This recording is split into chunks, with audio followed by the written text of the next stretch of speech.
Programang ito ay rated SPG, striktong patnubay at gabay ng magulang ang kailangan.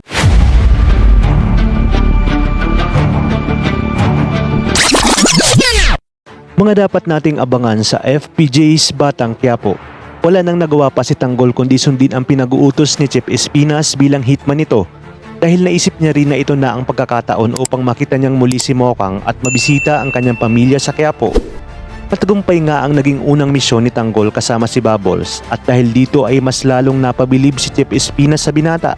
Sinabi ni Bubbles kay Tanggol na asahan na nito na mapapadalas ang kanilang paglabas-pasok sa bilibid dahil sa mga intel na makakarating kay Espinas kung saan itutumba nila ang mga tiwali at kriminal sa labas.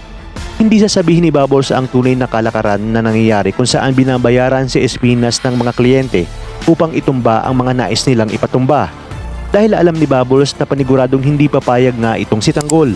Dito magkakaroon sila ng masinsinang pag-uusap tungkol sa nangyari kay Tanggol at sa buhay nito sa labas.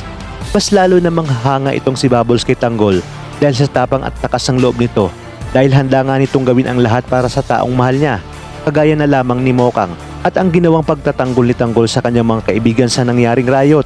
Sa kabilang banda, sasamahan ng mga tanod si Roda sa dating bahay ni Marsing. Ngunit sa kanyang pagdating ay magiging mapagpataas pa rin ito dahil hindi niya umano kayang tumira sa ganoong klaseng bahay. Ngunit wala na nga siyang pamimilian pa dahil walang-wala na siya. Muling bibisita sa Quiapo ang mag-asawang Marsing at Nita dala ang mamahaling sasakyan na iniregalo ni Ramon sa kanila. Sa kanilang pagdating ay agad nilang maababalitaan ang nangyari kay Roda at kasalukuyan umuni itong nakatira sa kanilang dating bahay. Kung kaya't dito personal na pupuntahan ng mag-asawa si Roda upang ipamukha na mataas na ang kanilang estado sa buhay. Magugulat naman si Roda at itatanong kung paano sila yumaman ng ganoon na lamang kabilis. Magagawa pang lait-laitin ni Roda ang mag-asawa at insultuhin.